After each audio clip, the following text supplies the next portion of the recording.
नमस्कार साथियों, स्वागत है आपका अपने इस यूट्यूब चैनल जिसका नाम है लर्न विथ एडू फंडा। और जैसा कि आप जानते हैं 10 बजे हमारी यूजीसी नेट पेपर 1 के लिए क्लासेस होती हैं। तो इससे पहले हम लोगों ने टीचिंग एप्टीट्यूड, रिसर्च एप्टीट्यूड और कम्युनिकेशंस को अच्छे से पढ़ लिया है। अब हम लोग हायर एजुकेशन का लेक्चर अटेंड कर रहे हैं। तो आइए बिना किसी देरी के आज स्टार्ट करते हैं। आज का टॉपिक हायर एजुकेशन में नेक्स्ट देखते हैं। तो जैसे कि आप लोग जानते हैं कि हम लोग इससे पहले ये what is who is the father of education, who made exams, which country started exams, ये सब पढ़ लिया था। ठीक है, तो इसके आगे का हम लोग कंटिन्यू करते हैं। आइए देखते हैं पहले शिक्षा के जनक कौन है। हॉरेस मान का जन्म 4 मई 1796 को फ्रैंकलिन मैसाचुसेट्स में हुआ था। उनके पिता बिना पैसे के एक किसान थे। हालांकि ये जरूरी नहीं है। ठीक है, ये जरूरी नहीं है। और बस आप ये याद रखिएगा कि हॉरेस मान ने क्या शिक्षा के जनक माना, फादर ऑफ एजुकेशन किसे बोला जाता है, हॉरेस मान को माना जाता है। ठीक है, परीक्षा को किसने बनाया। यदि हम ऐतिहासिक स्रोतों पर जाएं तो परीक्षा का आविष्कार एक अमेरिकी व्यवसायी और परोपकारी व्यक्ति द्वारा किया गया था, जिसने हेनरी फिशल के नाम से जाना जाता है जिसे। ठीक है, जो 19वीं सदी के अंत में कहीं था, इन्होंने किया था। हालांकि कुछ स्रोत मानवीकृत आकलन के आविष्कार का श्रेय इसी नाम के किसी अन्य व्यक्ति को देते हैं, अर्थात हेनरी फिशल को। ठीक है, यानी कहने का मतलब है परीक्षा को किसने बनाया जब पूछा जाए तो उसमें आपका याद होना चाहिए हेनरी फिशल। शिक्षा के जनक किसे माना जाता है तो होरेस मान। ठीक है, और किस देश ने परीक्षा की शुरुआत की तो वो प्राचीन चीन दुनिया का पहला ऐसा देश था जिसने राष्ट्रव्यापी मानवीकृत परीक्षण लागू किया, जिसे शाही परीक्षा कहा जाता था। ठीक है, इस परीक्षा का मुख्य उद्देश्य विशिष्ट सरकारी पदों के लिए योग्य उम्मीदवार का चयन करना था। ठीक है, अभी भी तो हालांकि उसने इंट्रोड्यूस किया और अभी भी ये प्रथा चलती आ रही है कि किसी योग्य व्यक्ति को ढूंढने के लिए एग्जाम्स कराए जाते हैं। इसी से पता चलेगा कि कौन योग्य है कौन अयोग्य है। ठीक है, education in Republic of India. ठीक है, इस टाइम पे हम लोग का नेशनल एजुकेशन जो बजट है 4.6% है किसका, अपने पूरे जीडीपी की, यानी 138 बिलियन का। ये सिर्फ 4.6% जीडीपी है किसके लिए, एजुकेशन के लिए। ठीक है, प्राइमरी लैंग्वेज क्या है हमारी, इंडियन लैंग्वेज, हिंदी और इंग्लिश। इंडियन लैंग्वेज मतलब इसमें हिंदी, मराठी, तमिल, तेलुगु, कन्नड़, जितना भी होता है, लगभग आपकी 22 भाषाएं हैं, तो 22 भाषाओं में ये सभी आएंगे। ठीक है, सिस्टम टाइप कौन सा है, फेडरल है, स्टेट एंड प्राइवेट है। ठीक, स्टेब्लिश्ड कंपलसरी एजुकेशन कब किया गया, 1 अप्रैल 2010 को। ठीक है, लिटरेसी 2011 के जो जनगणना हुई थी 2011 में, उसके अनुसार क्या है, टोटल 77.7% है, जिसमें मेल 84.6% है और फीमेल 70.3% है। ठीक है, इनरोलमेंट 2011 में प्राइमरी के लिए कितने 95% मतलब गया था। ठीक है, सेकेंडरी के लिए 69, लगभग आप बोल सकते हो कि 70%, और पोस्ट सेकेंडरी के लिए 25%। ठीक है, अब देखते हैं हिस्ट्री ऑफ एजुकेशन के बारे में देख लेते हैं।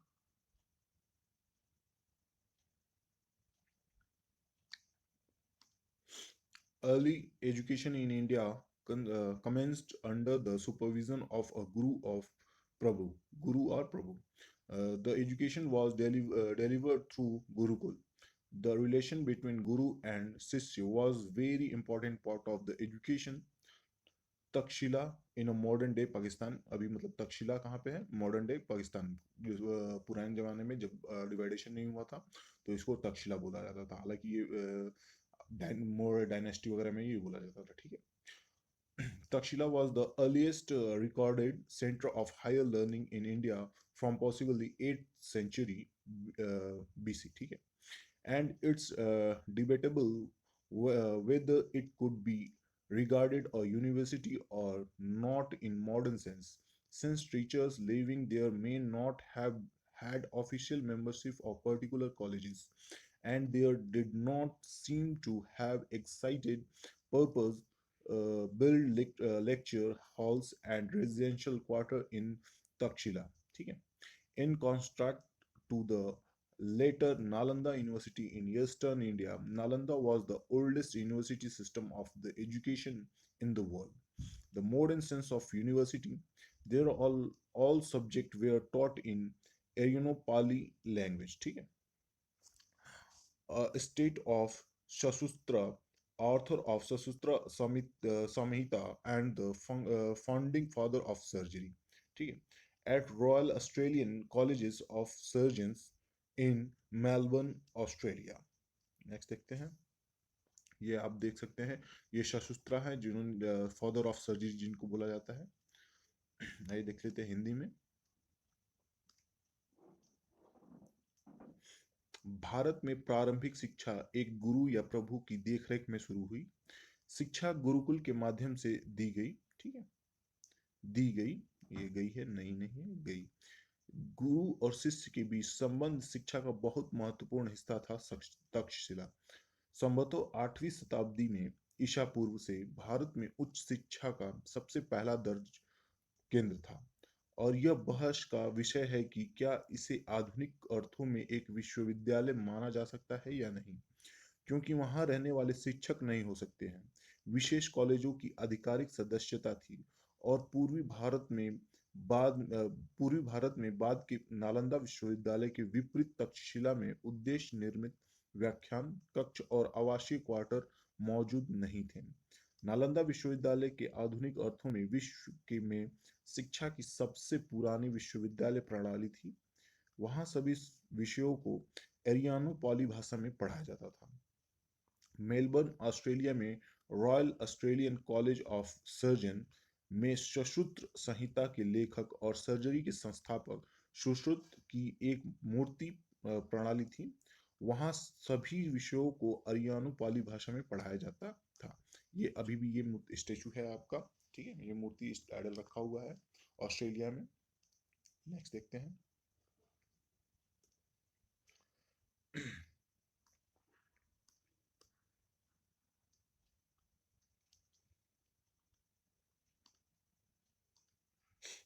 Secular institutions cropped up along Buddhist monasteries. These institutions imparted practical education, medicine. A number of urban learning centers become increasingly visible from the period between 500 BC, ये BC होगा, ठीक है, 500 BC to 400 century. The important urban centers of learning were Nalanda and Mansa in Nagpur, among others. These institutions systematically imparted knowledge and attracted a number of foreign students to study topics such as Buddhist Pali literature, logic, Pali grammar, etc. Chanakya, a Brahmin teacher, was among the most famous teachers associated with founding of modern empire. ठीक है, देख लेते हैं हिंदी में, देख लेते हैं इसको. बौद्ध मठों के साथ साथ धर्मनिरपेक्ष संस्थान उभरे. इन संस्थानों ने व्यवहारिक शिक्षा प्रदान की, जैसे चिकित्सा. 500 ईसा पूर्व से 400 ईस्वी के बीच की अवधि में कई शहरी शिक्षा केंद्र तेजी से दिखाई देने लगे. शिक्षा के महत्वपूर्ण शहरी केंद्र नालंदा और नागपुर में मानसा, ठीक है, अन्य थे. इन संस्थानों ने व्यवस्थित रूप से ज्ञान प्रदान किया और कई विदेशी छात्रों को बौद्ध पाली साहित्य, तर्कशास्त्र, पाली व्याकरण आदि जैसे विषयों का अध्ययन करने के लिए आकर्षित किया. ठीक है. चाणक्य एक ब्राह्मण शिक्षक, मौर्य साम्राज्य की स्थापना से जुड़े सबसे प्रसिद्ध शिक्षकों में से क्या थे, एक थे. आप लोग सब जानते होंगे चाणक्य नीति वगैरह के बारे में. ठीक है, अर्थशास्त्र वगैरह सब इन्होंने ही लिखा था.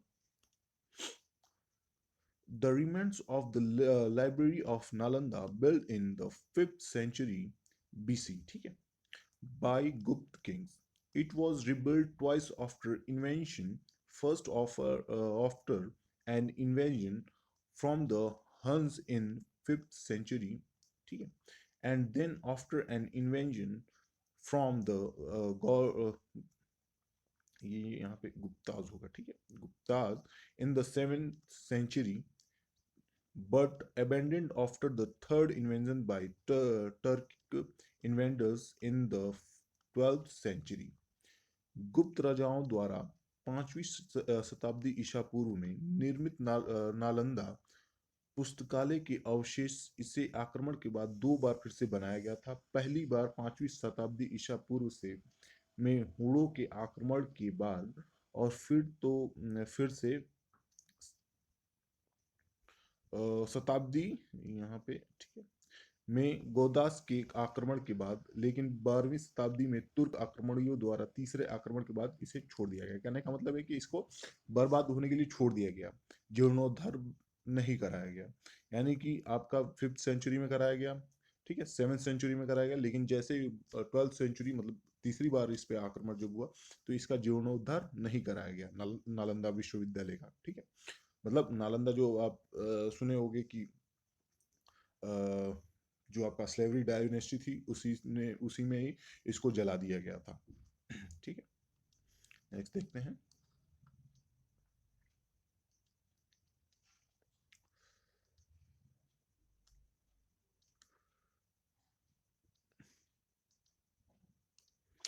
सम्मान और ब्राह्मण गुरुओं ने ऐतिहासिक रूप से छात्रों या उनके अभिभावकों से शुल्क लेने या धन की खरीद के बजाय दान के माध्यम से शिक्षा की पेशकश की। बाद में स्तूप मंदिर भी शिक्षा के केंद्र बन गए। धार्मिक शिक्षा अनिवार्य थी, लेकिन धर्मनिरपेक्ष विषय भी पढ़ाए जाते थे। छात्रों को ब्रह्मचारी या ब्रह्मचारी होना आवश्यक था। इन आदेशों में आज्ञान अक्सर उन कार्यों से संबंधित होता था जिन्हें समाज के एक वर्ग को करना होता था। पुजारी वर्ग सम्मानों को धर्म, दर्शन और अन्य सहायक शाखाओं का ज्ञान दिया गया, जबकि योद्धा वर्ग क्षत्रियो को युद्ध के विभिन्न पहलुओं में प्रशिक्षित किया गया। व्यापारी वर्ग वैश्य को उनके व्यापार की शिक्षा दी जाती थी, और मौजूद वर्ग को शुद्ध सामान्य शैक्षिक लाभों से वंचित थे। यानी कहने का मतलब जो आपकी जो चार कैटेगरी थी, तो उसमें ब्राह्मण, उनको वेदों का ज्ञान पढ़ाया जाता था। क्षत्रिय को युद्ध कौशल सिखाया जाता था। वैश्य को व्यापार कौशल सिखाया जाता था। लेकिन जो शूद्र चौथा जो कैटेगरी था, तो इनको पढ़ाई वगैरह से इनको वंचित रखा गया है, क्योंकि उनका मानना था कि ये पढ़ने के लिए नहीं, ये सिर्फ काम करने के लिए, मतलब राजाओं के घर में वगैरह काम करने के लिए बस है, तो इनको ये पढ़ाई से इनको वंचित रखा गया। ठीक है, नेक्स्ट देखते हैं। Sammans and Brahmin gurus historically offered education by means of donation rather than charging fees of the pro- procurement of funds from students of their guardians. Later, stupas, temples, and become centers of education. Religious education was compulsory, but secular subjects were also taught. Students were required to be Brahmikas or celibates. The knowledge in these order was often related to the text a section of the society had to perform. The priest class, the Sammans, were imparted knowledge of religion, philosophy, and other ancillary branches, while the warrior class, the Kshatri, were trained in the various aspects of warfare. The business class, the Vaishya, were taught their trade, and the working class of the Sudra was generally deprived of educational advantages. ठीक है, next देखते हैं।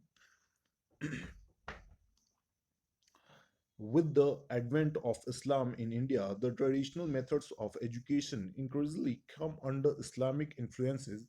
Pre Mughal rulers such as Qutb ud-Din Aibak and other Muslim rulers initiated institutions which imparted religion knowledge. Scholars such as Nizamuddin Aulia and Muinuddin Chisti become prominent educators and established Islamic monasteries. Students from Burqa and Afghanistan visited India to study humanities and science.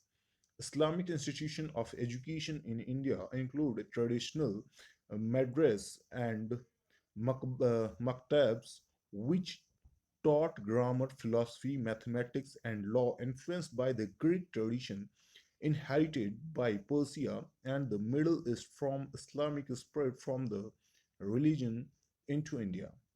A feature of the traditional Islamic education was It emphasizes on the connection between science and humanities. Next देखते हैं। हिंदी में देख लेते हैं इसको। भारत में इस्लाम के आगमन के साथ शिक्षा के पारंपरिक तरीके तेजी से इस्लाम के प्रभाव में आ गए। पूर्व मुगल शासकों जैसे कुतुबुद्दीन ऐबक और अन्य मुस्लिम शासकों ने धार्मिक ज्ञान प्रदान करने वाली संस्थाओं की शुरुआत की। निजामुद्दीन औलिया और मोइनुद्दीन चिश्ती जैसे विद्वान प्रमुख शिक्षक बन गए और इस्लामी मठों की स्थापना की।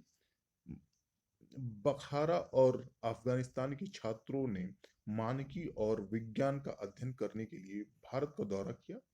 भारत में इस्लामी शिक्षा में पारंपरिक मदरसे और मकतब शामिल थे, ठीक है, जिसने भारत में इस्लाम के फैलने से पहले फारस और मध्य पूर्व को विरासत में मिली ग्रीक परंपराओं से प्रभावित व्याकरण, दर्शन, गणित और कानून पढ़ाया।